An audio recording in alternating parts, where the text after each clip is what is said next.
I have cut up one whole onion here. I'm only going to use about half of it on top of just a pre-packaged sausage meat from Zehrs. This one was just not made into sausages, just sausage meat, although I have bought sausages in the past and cut the skin off and just took the meat out of it. So I put some onion in there, and I'm going to put just a little bit of barbecue sauce, not a lot. I just want a gentle background taste on that. You'll notice Uncle Dougie's barbecue sauce. No, I did not make that. You can buy it at Zehrs. Now I'm just going to take this with my bare hands and I'm going to mix it all thoroughly in to get the onion mixed in and the barbecue sauce mixed in. And this is going to be the basis for my meat that's going into our BBQ Fatty, which is going to be wrapped up in a bacon weave and on the Kamado Joe. Okay, I have my mise en place here. I have my onions. I have my feta cheese. And I have some very thinly sliced garlic. Gonna take some olive oil. I've preheated my pan.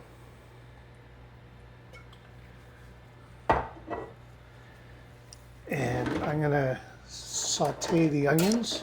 Excuse me while I grab some tools. I'm going to saute the onions until they get soft. You can hear the sizzle because that was a very hot pan to start with. A lot of times home chefs don't realize they have to get the pans hot before they add the ingredients. You put them in cold and then you end up almost boiling them rather than sauteing them because the moisture comes out of them immediately. Some salt and pepper first obviously. I have my little salt pig here that I just throw a pinch in.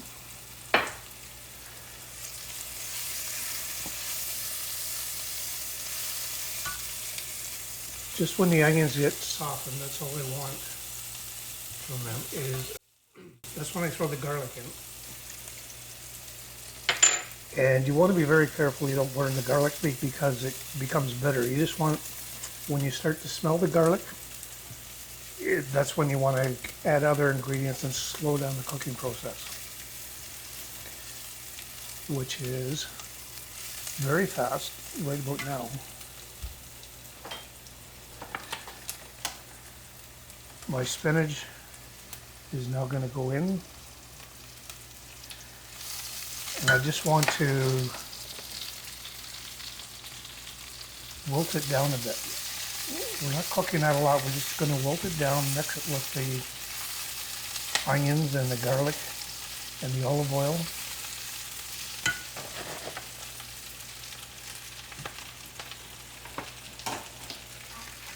And once we've achieved that, you can see what state it's at now. Now I'm going to take my feta and I'm just going to put that in and mix it through. Remember, you're not really cooking everything down at this point. This is just going to be the stuffing for our patty.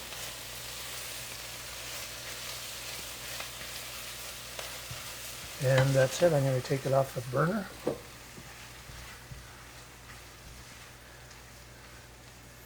And you can very easily see what stage that was at.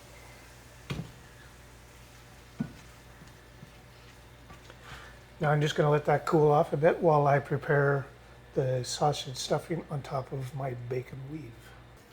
Okay, now I'm going to take the sausage meat that we prepared and I'm going to spread it out nice and even over all of this bacon weave.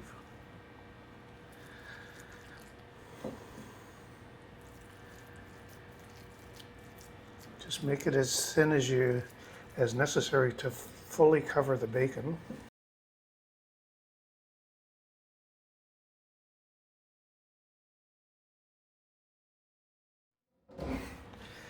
And keep it in a little bit from the edges of the bacon so that you have a little something to edge it up on. And as you can see, I've got that nicely laid out there.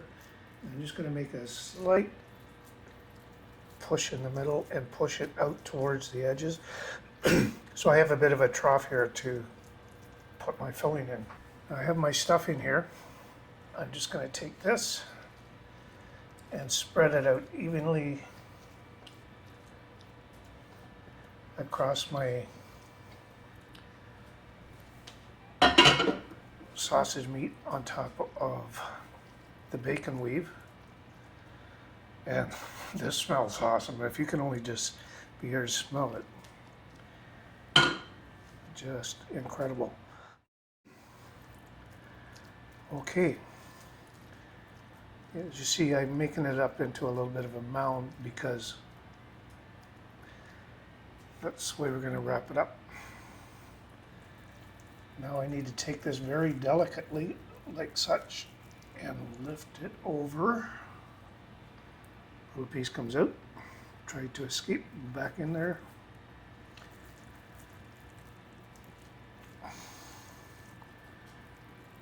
Rolling it towards me. Keeping everything tucked in at the ends.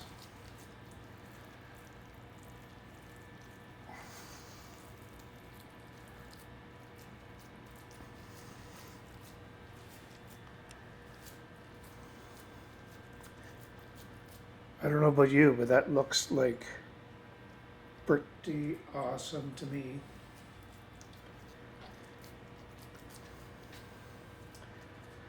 First thing I'm going to do is roll it over so I get the seam side at the top. Again, just get it all nice and formed. Then you take the string and you use a sewing motion and you take it underneath. Take a substantial amount over here and use the typical butcher's knot, which is only taking it under once, twice, 3 times, so it doesn't slip. Now that'll stay there, it won't slip. Then you just take a little loop like this, make it big enough again that you've got lots of extra, slide it under, zigzag motion, bring it back and tie it down a little tighter. And you keep doing that until you've got it tied up properly. One more time.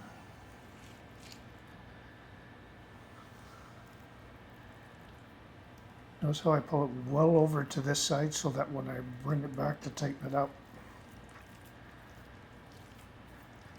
If this was a piece of a beef, like a beef tenderloin or something, it would be much easier, but because it's a ground sausage meat, it is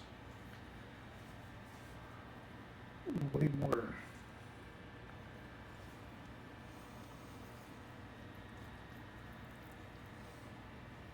Okay, maybe one more. Now I'm going to roll it again, compact it, and then bring it back up the middle underneath the previous one we've done, and underneath here again.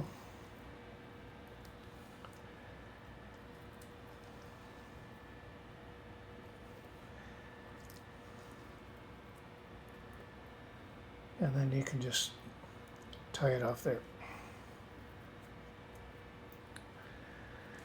And you can use knife or scissors just to cut off the excess. This is a really loose loaf, but as it cooks, it's really going to tighten up. You're going to find that it's very delicate to handle at this point. But everything is good, ready for the barbecue.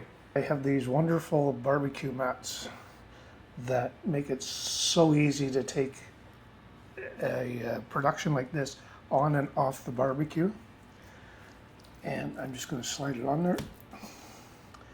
You'll see what I mean. I just take it to the barbecue like that. I cook it, the smoke goes all through it, and when it's done and coming off, I just carry it into the kitchen like this. Easy peasy. Does that look any good at all?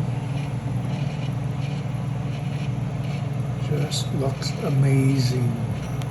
There it is, supper coming on the table, and around here we have Brussels sprouts just sizzling away. Oh yeah, baby. There's the plate with the baked beans with previously barbecued pork belly and one happy wife.